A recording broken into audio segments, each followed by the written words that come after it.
including the installation of a pump, reservoir, a radiator, and the CPU water block. Stay tuned. To install the water block, firstly we will apply thermal grease to the CPU surface. And the best way to do this is using rubber gloves and spreading it around with your finger. But I'm not going to use rubber gloves. Instead, I'm just going to use just some plastic sheet and wrap my finger around it. So you just add a small dab in the middle. There.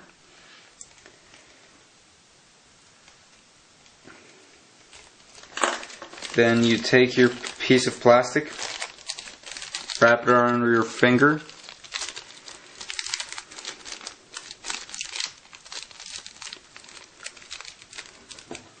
and then start spreading it around. Just try spreading it out very evenly.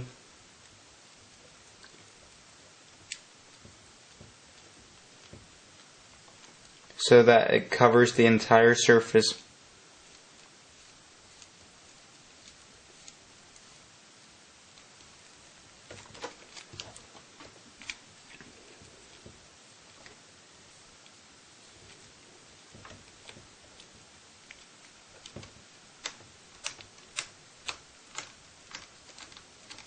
Try to push out the thermal grease from the middle towards the edges.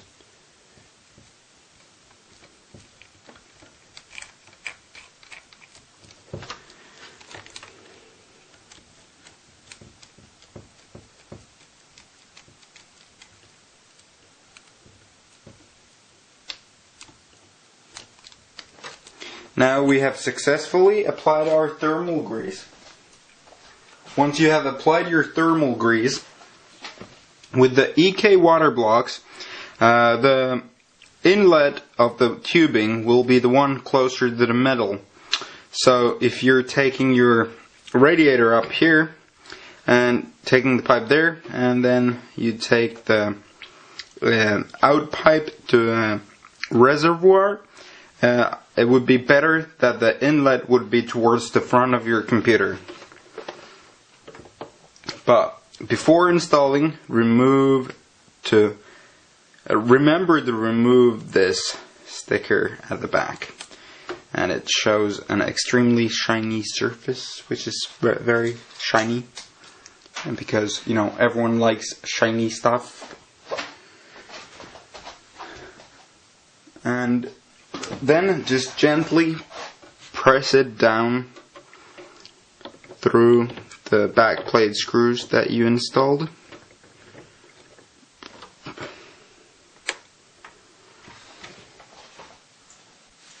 Once you have done that, you will take the springs that came with the package .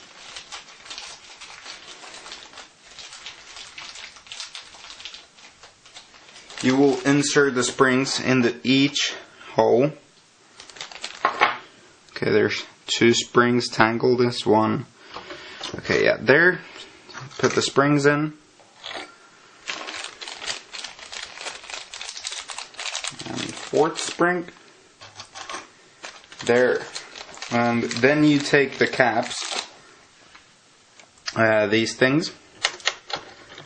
And just put each one of them on before screwing them in.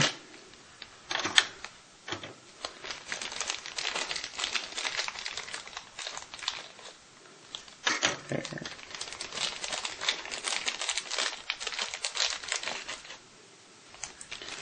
And the last one. And then just keep twisting them around equally. You're actually supposed to I would recommend doing the corners first, 2 opposite corners. And these are actually supposed to be tightened so tight that the springs completely disappear, and the bolts on the top will touch the black plating. In total, it will apply a weight of 7.8 kilograms on the CPU, which will make a good contact, resulting in extreme coolness.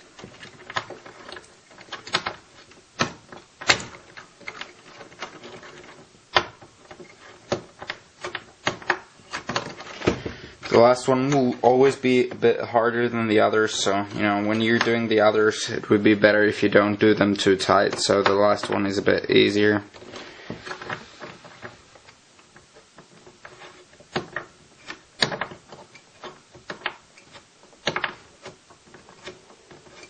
Once you have all of them placed in, just screw them in all the way down.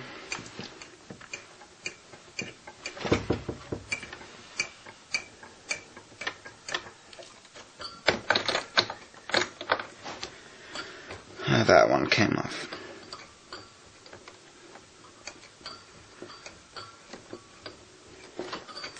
Just keep screwing them in one by one.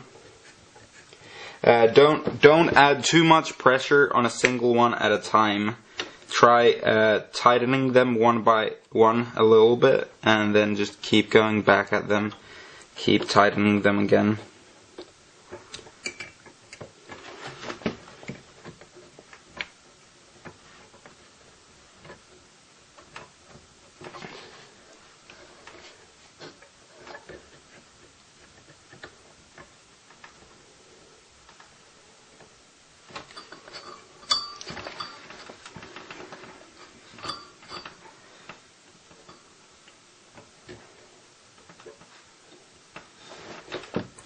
There, now we have equal pressure on all sides, and let's go forward. On this rig, it is compulsory to take off the top panel.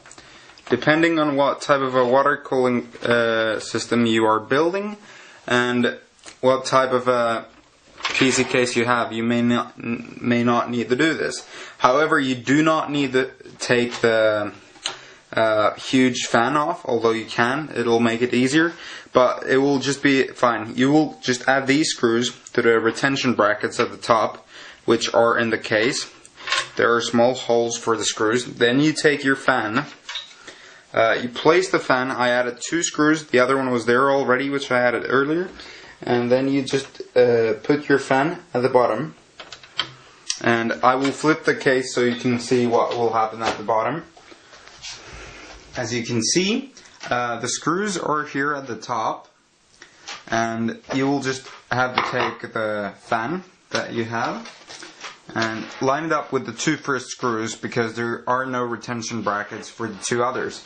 And then you just line them up with the screws.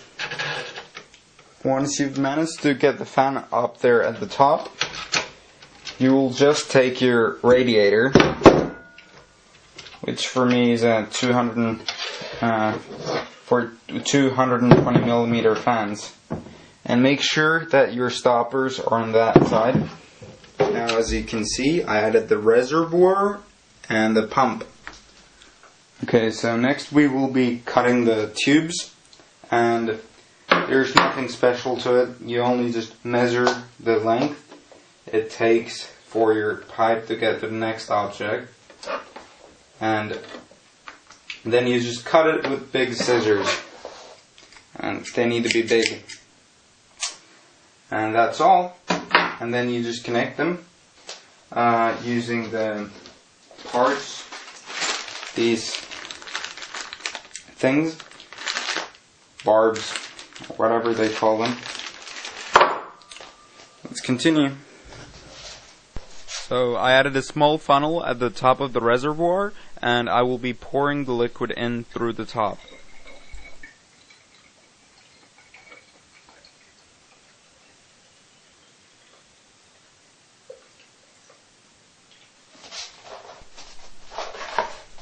Once you have added the stopper at the top where your funnel was, turn on your pump, and your pump will start to pump the water through your system, and you just let the pump do its job until the reservoir is empty. Then you remove the stopper and refill it with the funnel again.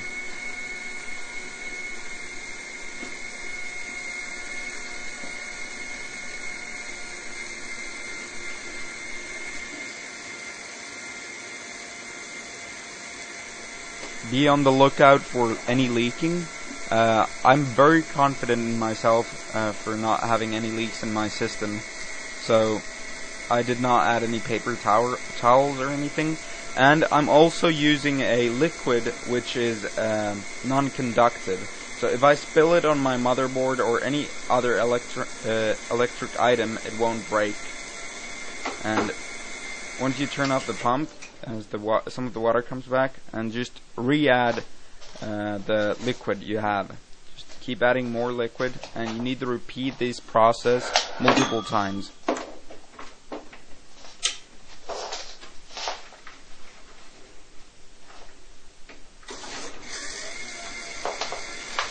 So here we are continuing with the filling of my water cooling system, and as you can see, I've gotten considerably more liquid into the system. I re-plug the power in, and then you just turn on the computer again, and you just keep repeating this over and over and over again until you can't fit any more liquid into your reservoir. You're done once you've done that.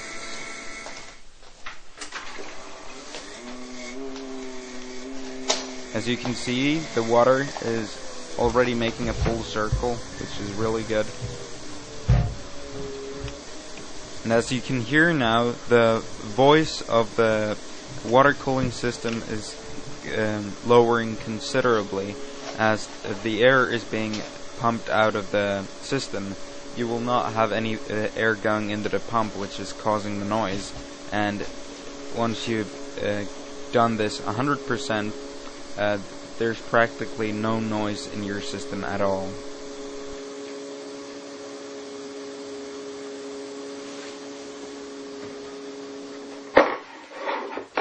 And there, now we're done installing the water cooling system to our setup. And it was actually pretty easy, and it's certainly not something you should be afraid of when you're doing it. Just make sure you do a proper leak test so that you can spot any plausible leaks. Even if you have experience on water cooling and you know what you're doing, you could still have products which are faulty. So the pump could be broken and be leaking from somewhere. So always test that, because even if you install it perfectly, it might still have problems.